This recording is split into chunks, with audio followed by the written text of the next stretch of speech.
जो है आग लगी हुई थी। आग। मूसा अपनी भेड़ बकरियों को चरा रहा था उस जंगल में। वो देखता है आग लगी हुई है और वो उस झाड़ी के पास जाने लगता है। धीरे धीरे धीरे धीरे करके जैसे वो उसके पास पहुंच रहा होता है तो वहां से आवाज आती है कि मूसा, तेरे पैरों में जो जूती है उसको निकाल दे, क्योंकि जिस स्थान पे तू खड़ा है वो पवित्र स्थान है।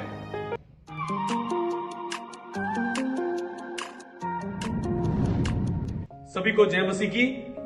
आज का वचन लिया गया है मत्ती रचित सुसमाचार उसके 18वें अध्याय और 20वीं आयत से। The gospel of Matthew chapter 18 versus 20।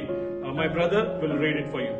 क्योंकि जहां 2 या 3 मेरे नाम पर इकट्ठा होते हैं, क्योंकि जहां 2 या 3 मेरे नाम से इकट्ठा होते हैं, वहां मैं उनके बीच में होता हूँ।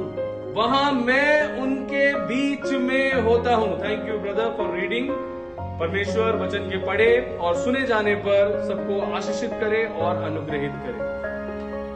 प्रभु यीशु मसीह का ये वचन जो मत्ती रचित सुसमाचार में लिखा गया है, जहां पर प्रभु यीशु मसीह बड़े ही स्पष्ट शब्दों में कह रहे हैं कि जहां 2 या 3 लोग मेरे नाम से इकट्ठे होते हैं, वहां मैं उनके बीच में होता हूं। झाड़ी में जो है आग लगी हुई थी।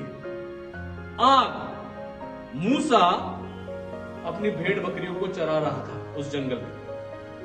वो देखता है आग लगी हुई है और वो उस झाड़ी के पास जाने लगता है। धीरे धीरे धीरे धीरे करके जैसे वो उसके पास पहुंच रहा होता है तो वहां से आवाज आती है कि मूसा, तेरे पैरों में जो जूती है उसको निकाल दे, क्योंकि जिस स्थान पे तू खड़ा है वो पवित्र स्थान है। मूसा डर जाता है, अपने पैरों से अपनी जूतियों को निकालता है, क्योंकि वो इस बात का अनुभव करता है कि ये परमेश्वर का स्थान है, यानी परमेश्वर का स्थान यानी पवित्र स्थान है।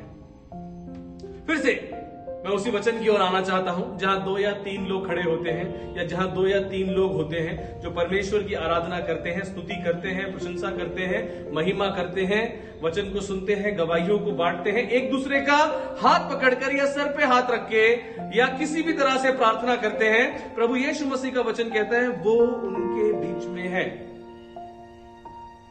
वो उनके मध्य में है। और जब प्रभु यीशु मसीह आपके मध्य में है तो आप सोच लीजिए कि आपको कैसा होना चाहिए, how you want to be. हमारे देश में जब हम शादियों में जाते हैं, शादियों का उदाहरण अच्छा उदाहरण है, क्योंकि हम सभी लोग शादियों में जाते हैं, छोटा हो, बड़ा हो, बूढ़ा हो, कैसा भी हो, शादियों में जाना सबको पसंद है। वहां जाके टेस्टी पकवान खाना पसंद है, लोगों से मिलना पसंद है, एक दूसरे से बातचीत करना पसंद है, घंटों घंटों घंटों बात करते रहना पसंद है। एक अलग ही पर्यावरण और एक वातावरण होता है शादियों का। कैसे जाते हैं आप लोग शादियों में? कैसे जाते हैं आप लोग शादियों में? ऐसे ही कुछ भी पहन के चले जाते हैं शादियों में? नहीं, आप कुछ भी पहन के नहीं जाते हैं शादियों में।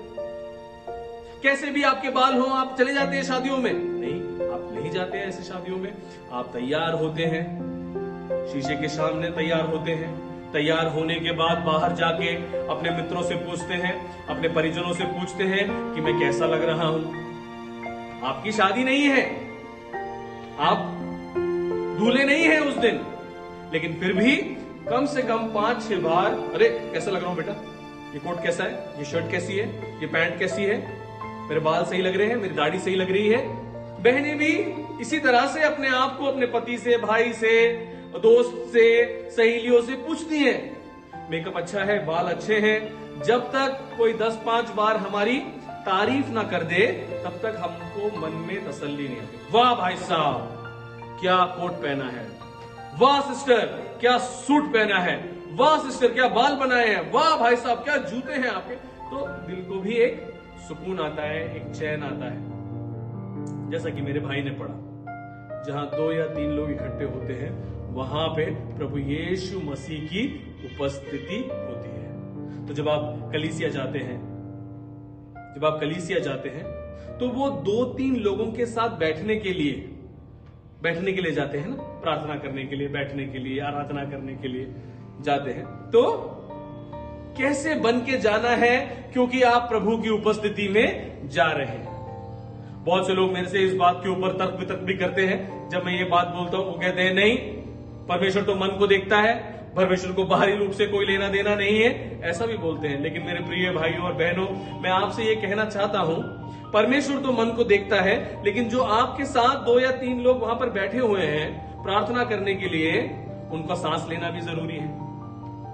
उनका सांस लेना भी जरूरी है, नहीं तो वो कैसे करेंगे आराधना, कैसे करेंगे प्रार्थना। तो तन की शुद्धि बहुत जरूरी है, तन की शुद्धि बहुत जरूरी है। तो आप जाने से पहले नहा के, अपने तन की दुर्गंध को हटा के, अच्छे वस्त्र पहन के, साफ वस्त्र, अच्छे वस्त्रों से मेरा हमेशा यही तात्पर्य होता है, साफ धुले हुए, इस्त्री किए हुए वस्त्र पहन के आप कलीसिया में जाएंगे। जहां 2 या 3 लोग बैठे हैं, जहां 2 या 3 लोग हैं और वहां पे प्रभु यीशु मसीह की उपस्थिति है, वहां जाना, अच्छी रीति से जाना, साफ वस्त्र पहन के जाना, अच्छी तरह से नहा धो के जाना, प्रभु यीशु मसीह की उपस्थिति की योग्यता को और बढ़ाता है, और महिमा में लेके आता है, और ऊंचाइयों पर लेके जाता है। तो मूसा इस बात को समझ गया और उसने अपने पैरों की जूतियों को निकाला, ये बात जानते हुए कि ये एक पवित्र स्थान है और परमेश्वर की पवित्रता को बनाए रखना बहुत जरूरी है। उसी तरह से जब आप कलीसिया जाते हैं, परमेश्वर की उपस्थिति में बैठते हैं, तो तन की शुद्धि, मन की शुद्धि और वस्त्रों की शुद्धि का होना भी बहुत जरूरी है। बहुत जरूरी है परमेश्वर की उपस्थिति की योग्यता को बढ़ाने के लिए। आशा करता हूं ये संदेश आपको समझ में आया होगा। परमेश्वर आप लोगों को आशीषित करे, अनुग्रहित करे और बहुत आयत से बढ़ाए। May God bless you.